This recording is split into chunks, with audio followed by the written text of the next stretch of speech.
Okay, here we are, our last morning. Oh, I know, it's sad, huh? Oh, can I have a big aw from everybody? Oh, thank you. We're gonna miss our cabin. It's been We a great are. week. You miss our shower. Our shower, electricity. Well, actually, I think you guys are going to go home to those things. You'll be okay. Yeah, we'll be okay. It'll be like, hello, Glass is half cough. full. We won't have Sandy's food. in the shower. We won't have Sandy's food though. That's correct. Yeah. Thanks, guys. Yeah, how often do thank you go you. camping and gain weight? I told you. Blood sugar spiking. Of course, that's my fault. Okay, so yeah, we're gonna have our little wrap-up conversation here, and first let's discuss anything that anybody experienced last night. Anybody hear anything? See anything? Dark, surrounded, followed by widespread light at dawn. That's all I experienced last night was dark.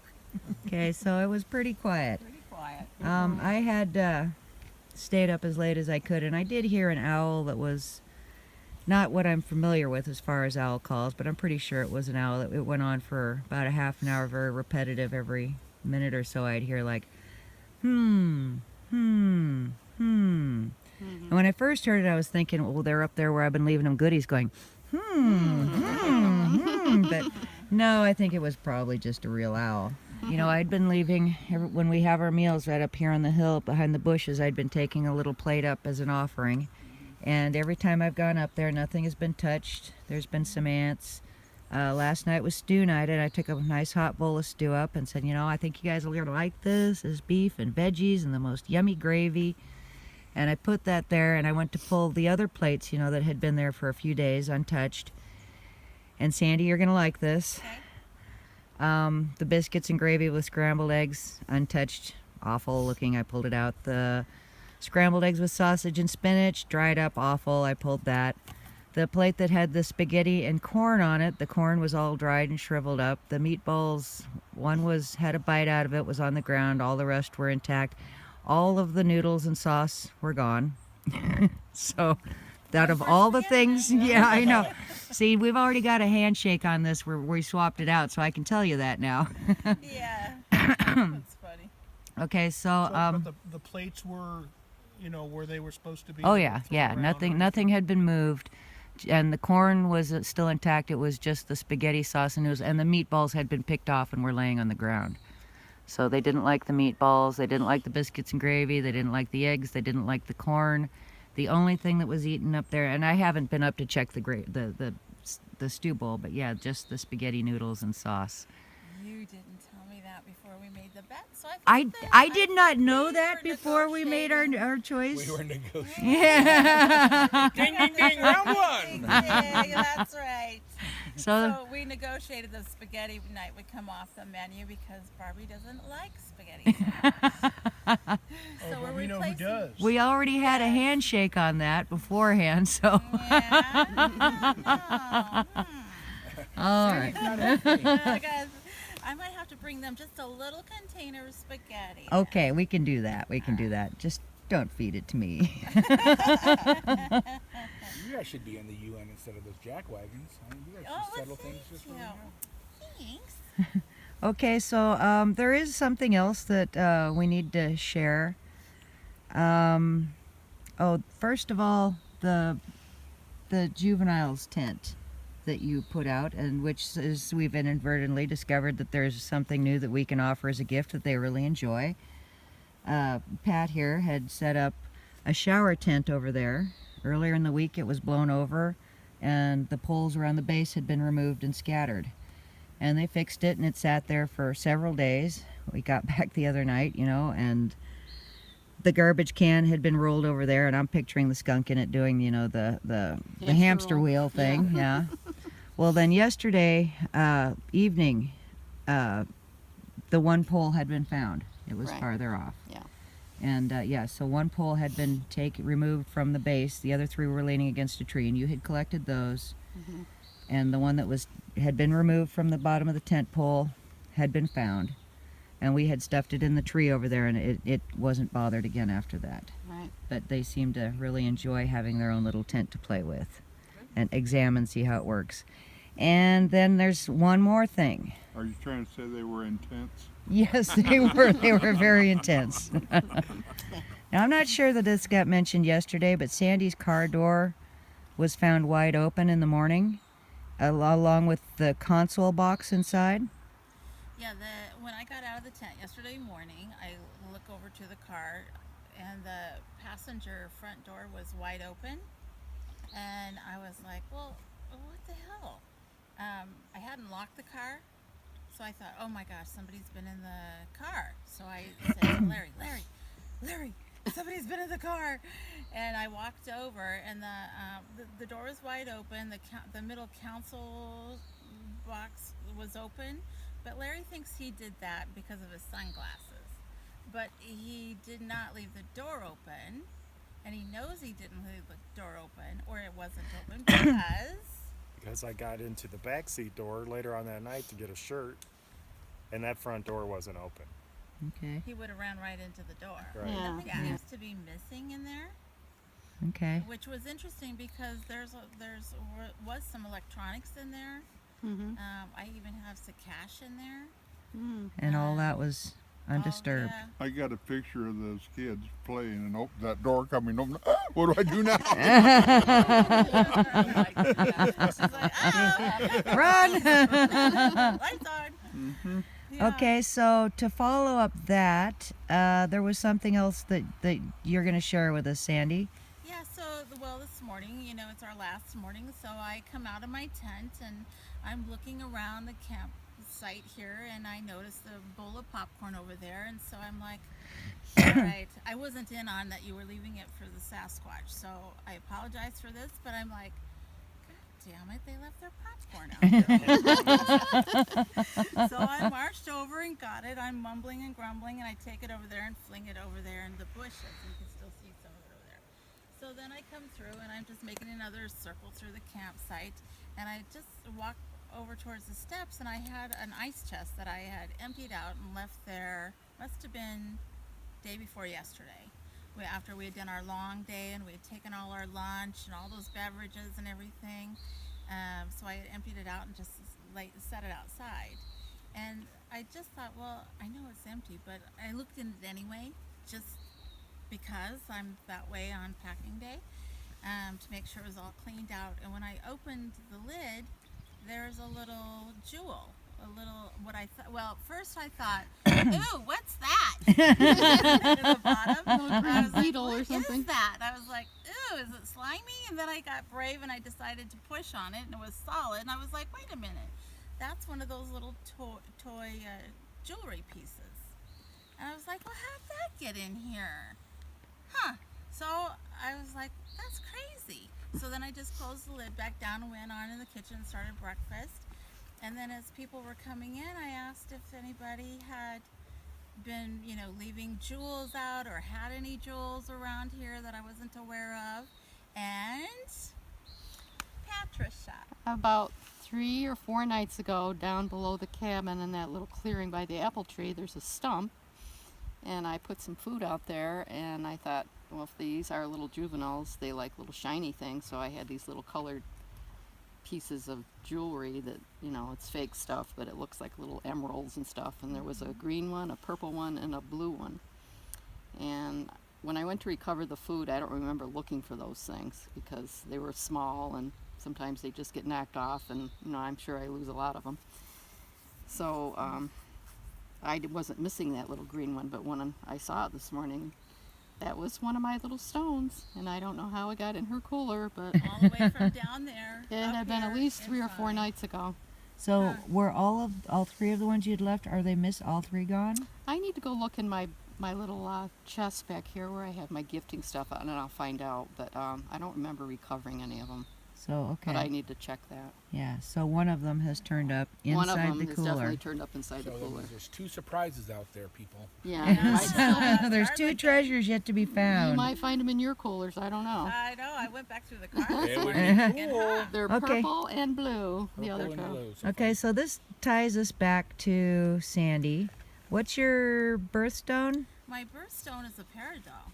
peridot, or however you say peridot, and it's that lime green Really? color. And and I've never been, I never really liked the color. I really like emeralds. I like gold colors, emeralds, rubies, sapphires, diamonds, of course, who doesn't? And so I had bought myself, years ago, I bought this ring that has diamonds in it, and then it has an emerald cut emerald in it. And I thought, this is my birthstone. So that's what I've decided. So it was interesting this morning that it was a peridot color and the shape of an emerald. Yeah. An emerald cut is That what is. it is. Yeah. And then Barb says, don't you have a rock in your car? Oh, butterfly. That's Floyd. Okay, so she goes, don't you have a stone in your car that is the color of that? Okay, all right. Come here, buddy. Just make him land on me. Okay. This is funny. This is my story. Get out of here. No, it's okay. You sit right here. Anyway, so I went back to the car. Oh my gosh. Don't inhale it. Floyd, you hate yourself. You landed on your toe. I need a bug. Okay, so, all right. So I went over to the car and I got my stone out. And it's this green and creamy. Oh, look at that. Yeah. See, and it's kind of like the one that's It left is. for me It over is. there. And so now it's like, well, this is just kind of circumstantial coincidence, but it's odd. It's different. It's It is That is odd. something that could have been seen in your car and associated with you. Yeah. The door was open. And the The door was and open. they left me a little thing, and I'm like, oh my gosh! And next month it's my birthday, and yeah. So here's my stone and my friendly little butterfly. Okay, so there's one more thing that I'd like to do before we wrap all this up. If we could we just start at one end of the group and very quickly, in just a few words, each of us state what your favorite part of the week was, what the favorite event that for you, your own personal thing. So, Tom, in a few words, could you tell us what your favorite event or part of this week was? Without a doubt, sharing with Bob. Okay. Yeah. Okay. Yeah, having Bob here and being able to bounce things off of him and just one-on-one conversation, just Bob. Okay. Sharing with Bob would be my close second to number one, which was staying at Godman night before last, and seeing that Sasquatch silhouette, which, correction, reminded me of I said Pithecanthropus, it was something else. I'll think of it, but I guess that was my favorite event, and being out there, even though I didn't sleep very much. Okay. Okay. And Nancy?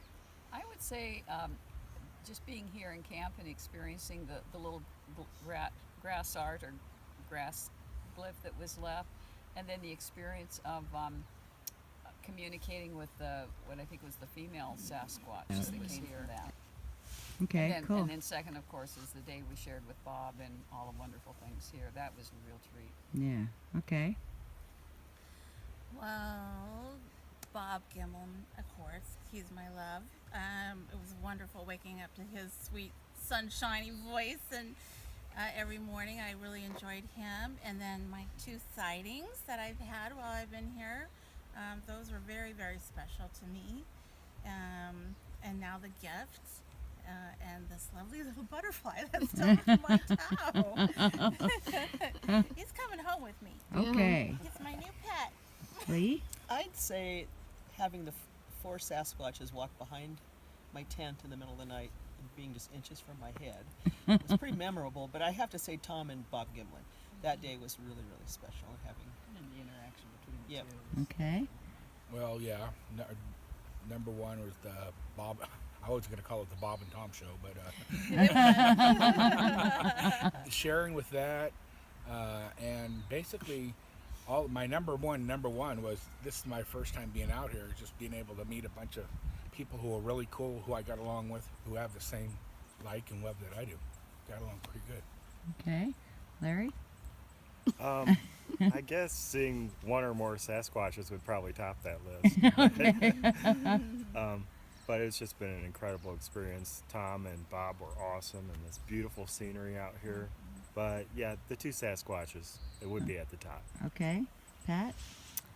I really enjoyed Bob Gimlin and his humor and his, so down to earth humanist qualities about him. There's nothing phony at all, and he's just so sweet. And he's got so many broken bones that I'm sure the nurses want him to come back. And Tom's talk down in the field that day was very special. That was.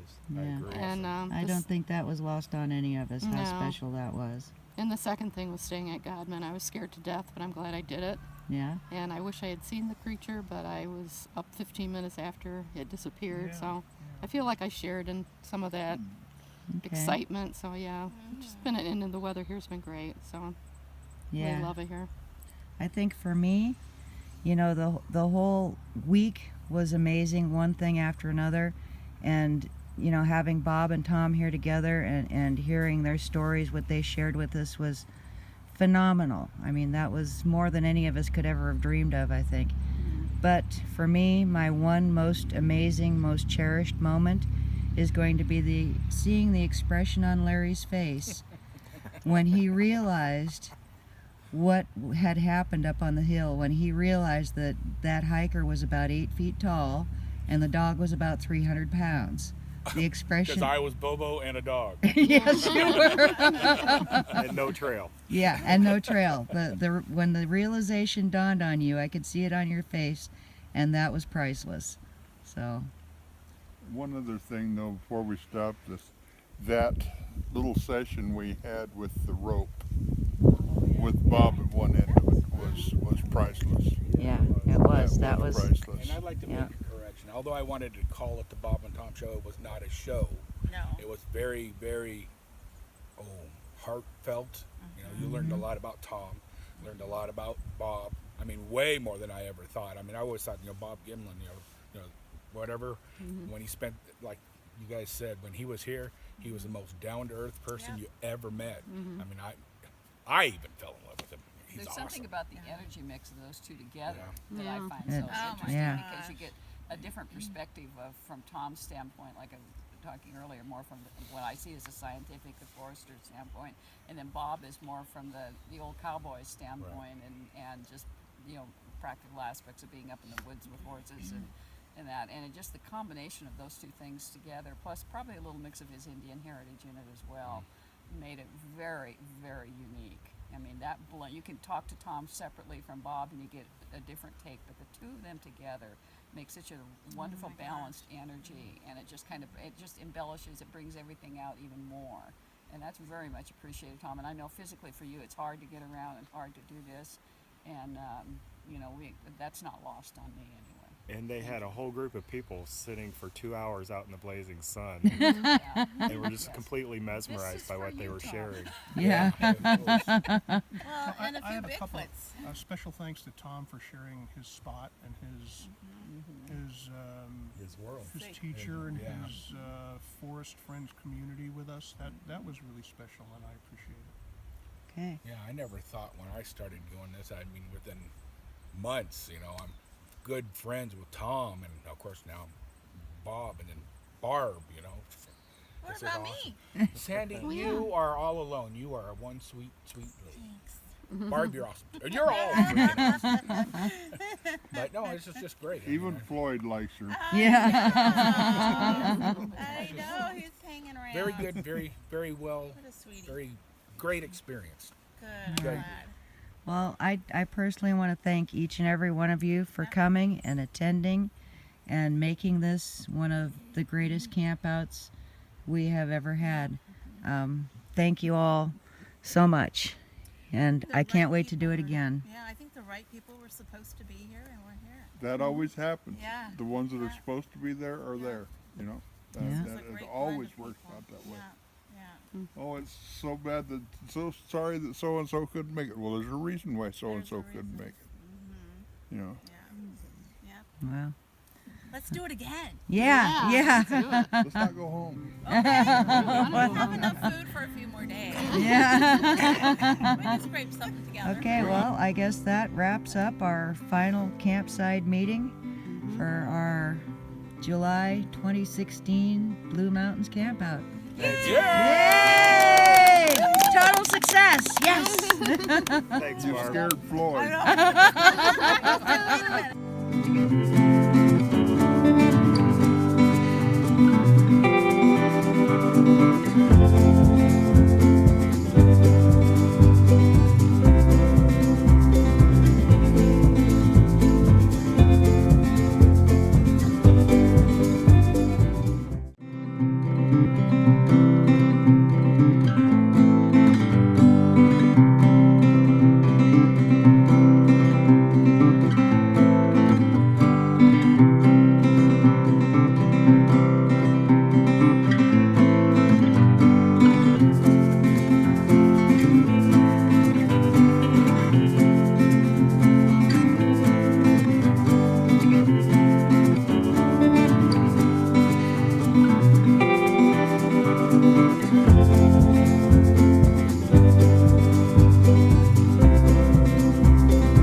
Thank you.